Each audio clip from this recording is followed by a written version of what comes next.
اور صبر اور نماز کے ساتھ مدد طلب کرو، یہ بڑی چیز ہے مگر ڈر رکھنے والوں پر، جو جانتے ہیں کہ وہ اپنے رب سے ملاقات کرنے والے اور اللہ کی طرف لوٹ کر جانے والے ہیں۔ سامعین، اب ان آیتوں کی تفسیر سماعت کیجیے۔ صبر کیا ہے؟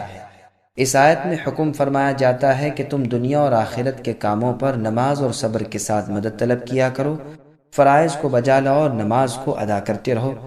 روزہ رکھنا بھی صبر کرنا ہے، اور اسی لیے رمضان کو صبر کا مہینہ کہا گیا ہے۔ صبر سے مراد گناہوں سے رک جانا بھی ہے۔ اس آیت میں اگر صبر سے یہ مراد لی جائے تو برائیوں سے رکنا اور نیکیاں کرنا دونوں کا بیان ہوگا۔ نیکیوں میں سب سے اعلیٰ چیز نماز ہے۔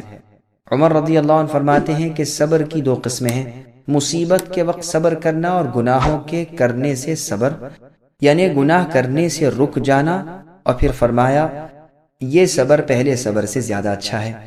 سعید بن جبیر رحمہ اللہ فرماتے ہیں کہ انسان کا ہر چیز کو اللہ کی طرف سے ہونے کا اقرار کرنا، ثواب کی طلب کرنا، اللہ تعالیٰ کے پاس مصیبتوں کے اجر کا ذخیرہ سمجھنا، یہ صبر ہے۔ اللہ تعالیٰ کی مرضی کے کام پر صبر کرو اور اسے بھی اللہ تعالیٰ کی اطاعت سمجھو۔ نیکیوں کے کاموں پر نماز سے بڑی مدد ملتی ہے۔ خود قرآن کریم میں ہے اتل ما اوحی الیک من الکتاب واقم الصلاۃ ان الصلاۃ تنہی عن الفحشاء والمنکر ولذکر اللہ اکبر، یعنی نماز کو اے نبی قائم کیجئے، یہ تمام برائیوں اور بدیوں سے روکنے والی ہے، اور یقیناً اللہ تعالیٰ کا ذکر بہت بڑی چیز ہے۔ حذیفہ رضی اللہ عنہ فرماتے ہیں کہ جب رسول اللہ صلی اللہ علیہ وسلم کو کوئی کام مشکل اور غم میں ڈال دیتا تو آپ نماز پڑھا کرتے، فوراً نماز میں لگ جاتے۔ چنانچہ خندق کے موقع پر رات کے وقت جب حذیفہ رضی اللہ عنہ رسول کی خدمت میں حاضر ہوتے ہیں تو رسول اللہ کو نماز میں پاتے ہیں۔ علی رضی اللہ عنہ فرماتے ہیں کہ غزوہ بدر کی رات میں نے دیکھا کہ ہم سب سو گئے تھے، مگر اللہ کے رسول صلی اللہ علیہ وسلم اللہم صلی وسلم علیہ ساری رات نماز میں مشغول رہے اور صبح تک نماز اور دعا میں لگے رہے۔ یہ روایت مسند احمد کی ہے۔ ابن عباس رضی اللہ عنہما کو سفر میں اپنے بھائی خثم رضی اللہ عنہ کے انتقال کی خبر ملی تو آپ انا للہ و انا الیہ راجعون پڑھ کر راستے سے ایک طرف ہٹ کر اونٹ بٹھا کر نماز شروع کر دیتے ہیں اور بہت لمبی نماز ادا کرتے ہیں، پھر اپنی سواری کی طرف جاتے ہیں اور اس آیت کو پڑھتے ہیں۔ غرض ان دونوں چیزوں صبر و صلات سے اللہ کی رحمت میسر ہوتی ہے۔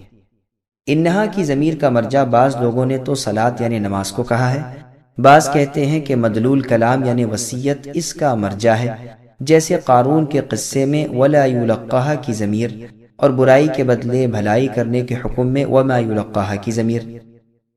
مطلب یہ ہے کہ یہ کام صبر و صلات ہر شخص کے بس کی چیز نہیں، یہ حصہ ڈر اور خوف رکھنے والی جماعت کا ہے، یعنی قرآن کے ماننے والے، سچے مومن، کانپنے والے، متواضع، اطاعت کی طرف جھکنے والے، وعدے وعید کو سچا ماننے والے ہی اس وصف سے موصوف ہوتے ہیں۔ جیسے حدیث میں ایک سائل کے سوال پر رسول صلی اللہ علیہ وسلم نے فرمایا تھا یہ بڑی چیز ہے لیکن جس پر اللہ کی مہربانی ہو آسان ہے۔ یہ حدیث ترمذی کی ہے۔ ابن جریر رحمہ اللہ نے آیت کے معنی کرتے ہوئے اسے بھی یہودیوں کے خطاب میں رکھا ہے، لیکن ظاہر بات یہ ہے کہ گویا بیان میں انہی کے ہے، لیکن حکم کے اعتبار سے عام ہے، واللہ اعلم۔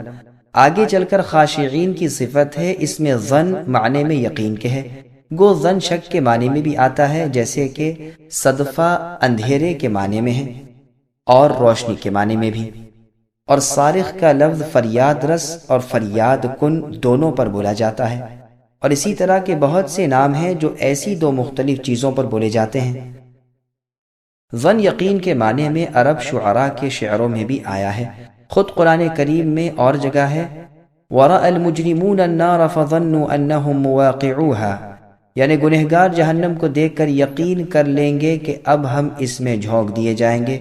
یہاں بھی ظن یقین کے معنی میں ہے، بلکہ مجاہد رحمہ اللہ فرماتے ہیں کہ قرآن میں ایسی ہر جگہ ظن کا لفظ یقین اور علم کے معنی میں ہے۔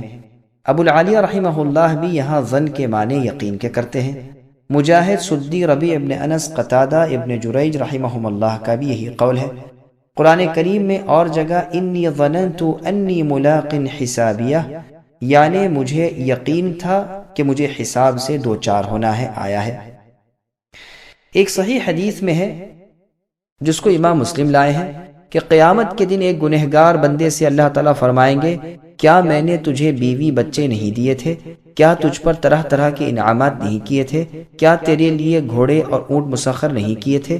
کیا تجھے راحت و آرام کھانا پینا میں نے نہیں دیا تھا؟ یہ کہے گا ہاں پروردگار یہ سب کچھ تھا۔ پھر اللہ تعالیٰ فرمائیں گے کیا تیرا علم و یقین اس بات پر نہ تھا کہ تو مجھ سے ملنے والا ہے؟ یہ کہے گا ہاں اے اللہ میں اسے نہیں مانتا تھا۔ اللہ تعالیٰ فرمائیں گے کہ بس تو جیسا مجھے بھول گیا تھا ایسے ہی آج میں تجھے بھلا دوں گا۔ اس حدیث میں بھی لفظ ظن کا ہے اور معنی میں یقین کے ہے۔ اس کی مزید تحقیق و تفسیر انشاءاللہ تعالی سورہ حشر کی آیت نمبر 19 نسوا اللہ فانساہم انفسہم کی تفسیر میں آگے آئے گی۔ سبسکرائب کیجئے ہمارے چینل اور دبائیے بیل کا آئیکن تاکہ آپ کو ریگولر نوٹیفیکیشن اپڈیٹس مل سکے۔